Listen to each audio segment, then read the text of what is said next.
ആൾക്കാരാണ് ഈ വീട്ടിൽ. ഒരു വഴക്കുണ്ടാക്കി കഴിഞ്ഞാൽ അത് തീർക്കാൻ പോലും ആരും സമ്മതിക്കില്ല. പ്രൈവസി എന്ന് പറഞ്ഞ സാധനമേ ഇല്ല. ഒന്നില്ലെങ്കിൽ അച്ഛനും അമ്മേനെ മൈൻഡ് ചെയ്യാതെ ബൗദ്ധ നോക്കി എല്ലാം അങ്ങോട്ട് പറയണം. അല്ലെങ്കിൽ പിന്നെ വായി വെച്ച് മിണ്ടായിരിക്കും. ഞാൻ വഴക്കങ്ങോട്ട് തീർക്കാൻ പറ്റാത്തതുകൊണ്ട് ഇവിടെ വന്നിരിക്കുവായിരുന്നു. ഞാൻ നിന്നെ നോക്കി നടക്കുമായിരുന്നു. എനിക്കറിയാം എന്നെ നോക്കി നടക്കുമായിരിക്കും. അടുക്കള പണിയൊക്കെ കഴിഞ്ഞായിരുന്നോ? കഴിഞ്ഞു. കഴിയാൻ വേണ്ടി ഞാൻ നോക്കിയിരിക്കുവായിരുന്നു. എന്നാ പിന്നെ തുടങ്ങാം. വാ. നീ തുടങ്ങ്. അല്ലെങ്കിൽ അമ്മൂമ്മയ്ക്ക് എന്നൊന്നും പറഞ്ഞില്ലെങ്കിൽ സമാധാനം വരത്തില്ലല്ലോ. അല്ല, നീ എന്നോട് വഴക്കുണ്ടാക്കാൻ വേണ്ടി മാത്രം ഇരിക്കുവാന്നോ? അമ്മൂമ്മ എന്റെ അടുത്ത് വഴക്കുണ്ടാക്കാൻ വേണ്ടി മാത്രമല്ലേ ഇരിക്കുന്നത്? അതെ, ആണ്. എന്നാ ഞാനും ആണ്. ഞാൻ വഴക്കുണ്ടാക്കും. ഞാനും വഴക്കുണ്ടാക്കും. തുടങ്ങിയ വീണ്ടും തുടങ്ങിയ. നീ നിന്റെ കാര്യം നോക്കി പോ. ശിവ ഇറങ്ങിപ്പൊടി. ഇതെന്തോന്നത്? അതെ, രണ്ടുപേരും രണ്ട് വാക്കിന് പോയേ. ചെല്ലു പൊക്കോ. നീ ആദ്യം ഇറങ്ങി പോണേ ഇവിടെ. ഓടാ. ആ കാര്യത്തിൽ എന്തൊരു സിംഗിൾ എന്റെ ഫ്ലോ പിന്നെ കളഞ്ഞു വന്നൊരു കഷ്ടമാ. ഇവിടെ ഉണ്ട് അഭിനയിക്കും. എന്താ അച്ഛാ? അതെ, കുഴപ്പമുള്ളത്തെ വീടിന്റെ കണക്കൊക്കെ ഒന്ന് നോക്കാനായിട്ട് മോൾ എന്നെ ഒന്ന് സഹായിക്കോ? ഇപ്പൊ തന്നെ വേണോ? അല്ല, ഫ്രീ അല്ലെങ്കിൽ വേണ്ട, അച്ഛൻ നോക്കിക്കോളാം. ഇല്ല, ഞാൻ ഫ്രീയാ. ഞാൻ നോക്കി തരാം. അല്ല, നിങ്ങൾ എന്താ ഇവിടെ പരിപാടി? ഞങ്ങള് വെറുതെ ഒന്നും രണ്ടൊക്കെ പറഞ്ഞിരിക്കുകയായിരുന്നു. ചുമ്മാ സംസാരിച്ചതാണോ?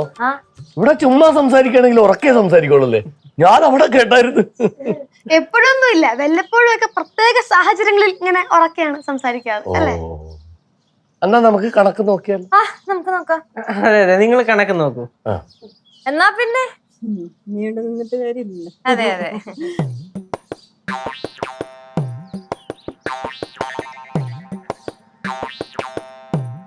മോളെ. ഓ, എന്നാ പിന്നെ കണക്ക് നോക്കണേ നടക്കട്ടെ. ഞങ്ങൾ അങ്ങോട്ട് പോണ്. ലച്ചേച്ചി, അടുത്ത റൗണ്ടിന് വിളിക്കണേ.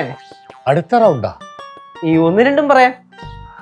അങ്ങനെ മോളെ, ആ മേസ്തിരി പറഞ്ഞതേ ഇനിയും 12 ചാക്ക് സിമന്റ് കൂടി വേണോന്നാണ്.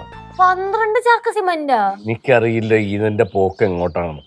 ഇപ്പൊ തന്നെ നോക്കിയേ, 36 ചാക്ക് സിമന്റ് അവൻ വാങ്ങിയിട്ടുണ്ട്. ഇനി 12 ചാക്ക് കൂടി പറയുമ്പോ 50 ചാക്ക് സിമന്റ് ആയി. ഇനി 2 വണ്ടി എംസാൻഡ് വേണം. 36 12 50. 50 അല്ലേ?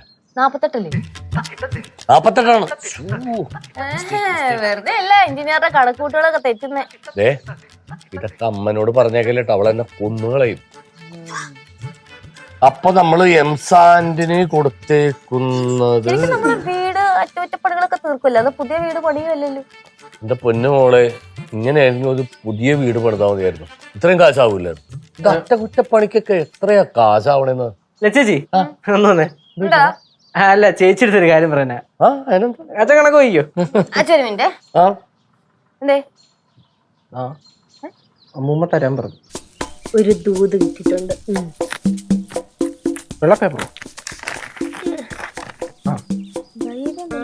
പാറമട ഭാഗത്തേക്ക് വാ.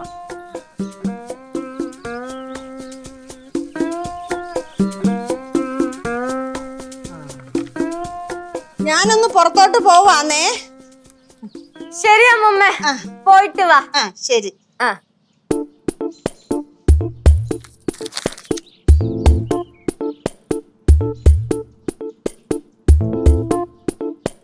അച്ഛൻ ബാക്കിയാണോ കൊറേ അച്ഛാ? മോളെ, മൊത്തത്തില് കണക്ക് നോക്കി വരുമ്പോഴേ ആ മേസ്തിരി നമ്മളെ പറ്റിക്കുകയാണോ എന്ന് എനിക്കൊരു സംശയമുണ്ട്. കാരണം അവൻ കാശ് കൂടുതൽ വാങ്ങിയിട്ടുണ്ട്. ഈ കമ്പിക്കും സിമെന്റിനൊന്നും ഇത്രയും പൈസ വരാൻ സാധ്യതയില്ല. നമുക്ക് സിദ്ധുവിനെ വിളിച്ചു നോക്കായിരുന്നില്ലേ? എന്നിട്ട് എന്തിനാണ് കൺഫ്യൂഷൻ ഉണ്ടാകാനാ?